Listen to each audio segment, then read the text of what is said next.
Good morning, 8th graders. Welcome to the last day of our Zman, of our period learning before Pesach. And may we, the will of HaKadosh Baruch Hu, that after Pesach we'll be able to meet in person. If Chas v'Shalom that's not the case, I want you to know that I'm proud of many of you for the amount of effort and work you put in, which in some cases was astonishing, amazing, and above and beyond what I would have ever expected. And to those people who probably know they are, a tremendous Yasher Koyach. I'm going to open today with a professional recording of Shachar Chama, not because you have anything more that you have to write on it, but just perhaps you'll enjoy it a little bit more than my rendition yesterday. So, right? Probably.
So now let us finish this perusal of the situation of Orthodox Judaism, or Judaism in general, throughout the world on the eve of World War I, with a comment about what then happened during World War I.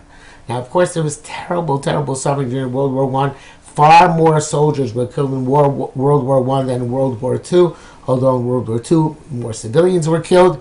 But it was a horrible war which was devastating and destroyed really Europe to a point that Britain and France never recovered.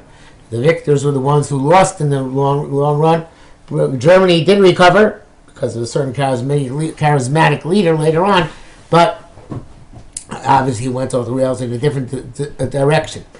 Basically because of the war, United States of America emerged as the predominant power because it was the only power which had not been directly affected by the war, as the war never reached our shores. But it was participated also only in the second half of the war, really the last 18 months of the war, and therefore its casualties were nowhere near as great as were suffered by the combatants in Europe. So America emerges as the primary power in the world, which had not necessarily been prior to that. And the European nations are totally vanquished, and the loss of life is incredible, a true carnage, as they say. And that was all very, very bad. But something very, very good happened in the Jewish world. What happened in the Jewish world was that before World War I, nobody traveled anywhere for long distances. I should say that this goes back to the late 1800s.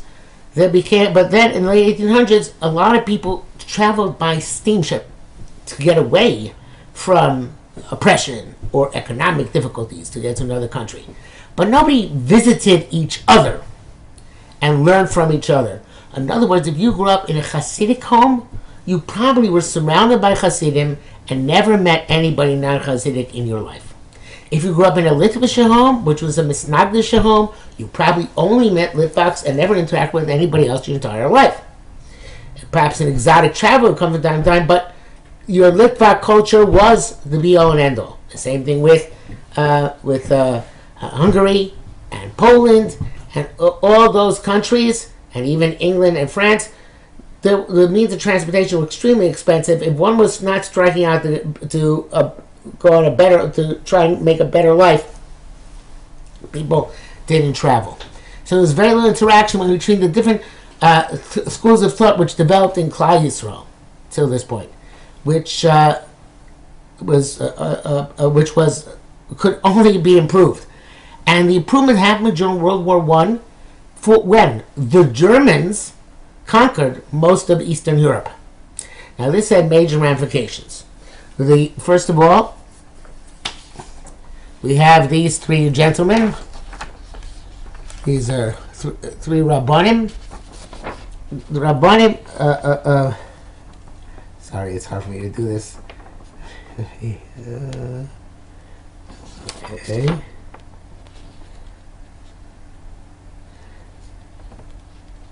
You get the idea. These are German Rabbanim. They're Rabbi Emanuel Carlebach, Rabbi Ludwig Haas, and Rabbi Pinchas Cohen. Rabbi Haas is the one in a German uniform. He was a chaplain in the German army. The other two were Rabbanim sent by the German government in order to deal with the population which was conquered. And they specifically were concerned with the education which is going on in Eastern Europe, which was non-existent. So outside the yeshivas and chadorim. So therefore they brought in another brother, Rabbi Yosef Tzvi Carlebach, in order to influence the Eastern European educational institutions. And this was a revolution in education for them.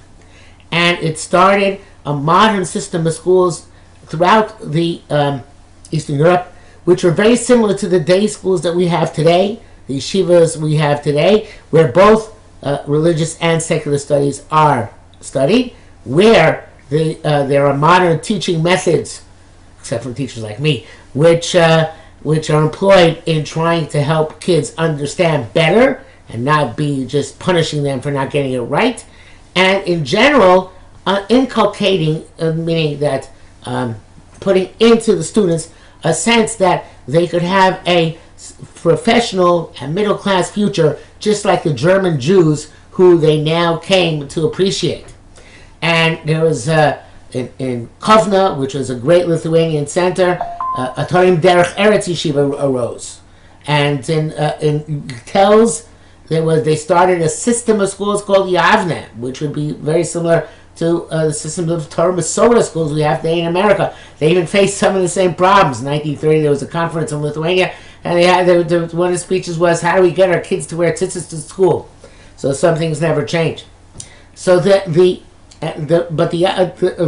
another and perhaps primary interaction happened when a woman named Sora Schneer, who was a seamstress, that's feminine for tailor, was displaced from her home in Poland, if I recall correctly, in Krakow during World War I, and went to Vienna.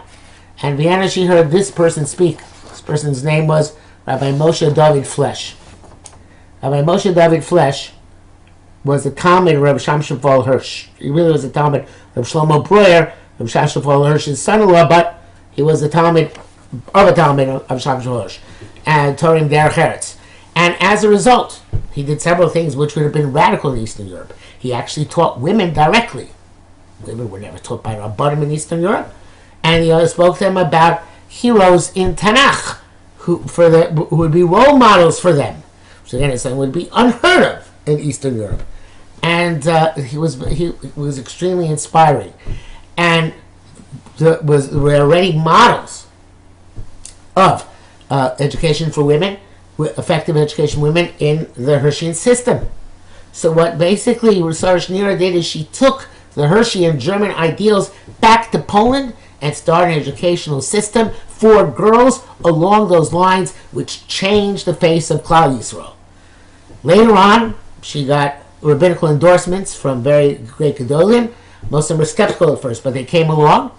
And to this day, Beis Yaakov education is the most solid education one can receive in the Jewish world, far better than the yeshiva education which the boys get. That's the way it goes. Sorry for the boys. But going back to the Beis Yaakov continued to be run out of Vienna. It was run by a Dr. Leo Deutschlander, who was a Yekka, a German Jew. So Germany interacted with Eastern Europe and brought about all these new innovations which were essential to maintain the proper Yahadus in Eastern Europe. And I mentioned those Yahadus system, right? Now, going back to, on the flip side of it, when German Jews encountered Lithuanian Jews, they realized, oh, they're bigger Talmidei Chachamim than we are. They know more. And their yeshivas are amazing institutions of higher Jewish learning. And after the war, German Jewish students would start going to Eastern European yeshivas in order to be able to absorb the more profound Torah thinking which existed there. And as a result, you have people like Reb Shimon Schwab, who was a very famous German rabbi, Reb Shlomo Wolbe, who was a tremendous Baal Musar, also known for his greatness, and many others who went from Germany to Eastern Europe in order to learn. And in fact, subsequently, they were joined by the Americans. Many Americans, like today, go to the yeshiva in Eretz Yisrael after they finish high school or whatever. Back then, they used to go to Slobodka, Telz, Mir. And many Americans in all these yeshivas, which is good for the yeshivas because the Americans were always rich and they could help support the yeshivas in which their kids were learning. But and one of the early supporters of the Slobodka yeshiva was Ovadia Lachman, a very great German rich Jew. So these interactions during World War I were a brand new phenomenon in the Jewish world. I mentioned before also Hasidim and Misnagdim. You find that Sfarim today, it's rare that you're going to find a sefer that's completely Hasidic or completely Misnagdic in terms of Jewish thought. Everything is a conglomeration. My Sfarim are also conglomerations. I use sources from both sides. So this wouldn't, before World War I, you don't have that. You don't have the Musar schools influencing the Hasidus and the Hasidus influencing the Musar. It's something which again came about because all these populations were in motion, some of them for good reasons, most of them for bad reasons, and all connecting to each other. Some of the yeshivas stayed in place, and that's why they had interaction with the Germans. Other yeshivas fled, and that's why they had interactions with the Hasidim. And similar things happened to the Hasidim themselves, among themselves, and within the Misnagdim as well. So this led to a tremendous period in the immediate post-World War I world, starting about 1920, a tremendous outburst of brand new and exciting Jewish scholarship in terms of blending schools of thought and coming up with tremendously innovative drachim, which were very, very appealing intellectually and spiritually to many, many people, including myself. So I think we have enough notes. I didn't tell you any specific point to take notes today, but you have the idea, I'm sure, and probably know very well by this time what notes to what notes to take. I like to tell you how much I enjoyed making these videos. I hope you enjoyed, at least to a certain extent, watching them. And if you send in your papers today, I'll try to mark as many as I can, bo bayom, today itself, in order to get rid of finish before Pesach. And we should all be zoche this year to be as Mashiach Tzidkenu, v'nocha Hashem min hazvachim and min hapsachim, and we should be zoche to the Gula Shlema b'mheira b'yameinu. Amen.